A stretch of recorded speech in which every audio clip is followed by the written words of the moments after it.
it brings us to Winter Sleep, which is the Cannes Palme d'Or winner from Turkish director Nuri Bilge Ceylan.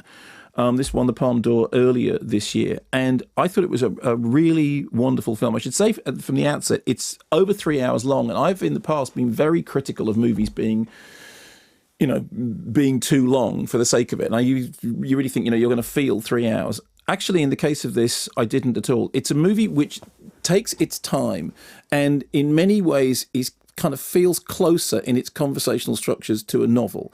It's a story about a retired actor now living in a sort of bijou hilltop hotel in which he writes these incredibly pompous, in Anatolia, writes these incredibly pompous columns for the local newspaper about morality and about religion and about art. And he considers himself to be, a thespian and an artist. But in fact, he's a landlord.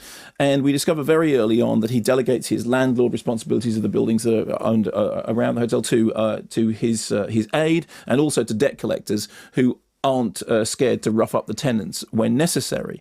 And at the very beginning of the drama, a stone is thrown at his car, and the stone fractures the car window and fractures so much more. And during the rest of the drama, we see the facade of the character that he has built slowly starting to fall apart, as it turns out that all the people over whom he lords it actually have these bitter, broiling resentments, whether it's his sister, who is now divorced and who is experimenting with the concept of not resisting evil, whether it is his wife, who feels incredibly trapped by their marriage and is attempting to find some form of self-justification in her charitable works to which he sneers, whether it is the local tenants who he has treated badly and who are trying to find some way of actually, solving this problem without being humiliated. There's one terrifying sequence in which the young child is brought to apologise for throwing the stone, and there's a whole thing about trying to get the child to kiss Aiden's hand, and the child doesn't want to do it, and Aiden doesn't want to do it. But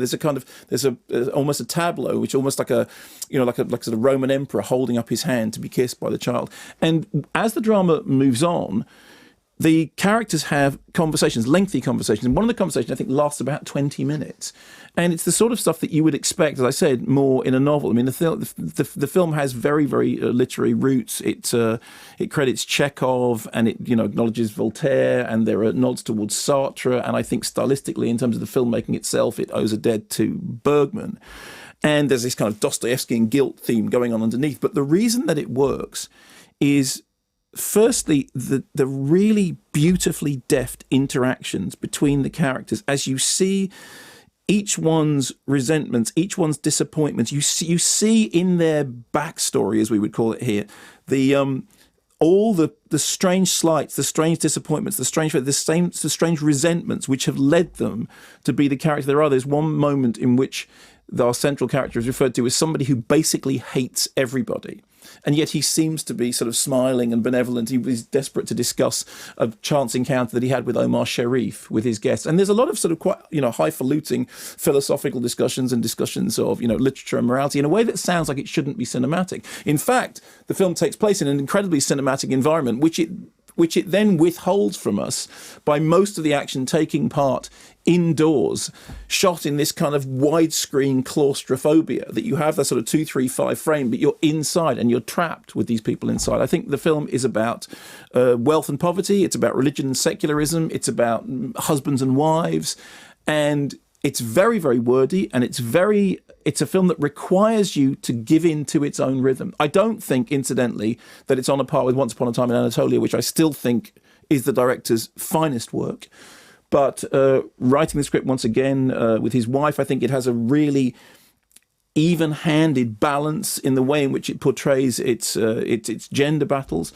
I think it's funny and wry, although fundamentally tragic, and it edges during the course of the drama towards a hint of something that approaches redemption.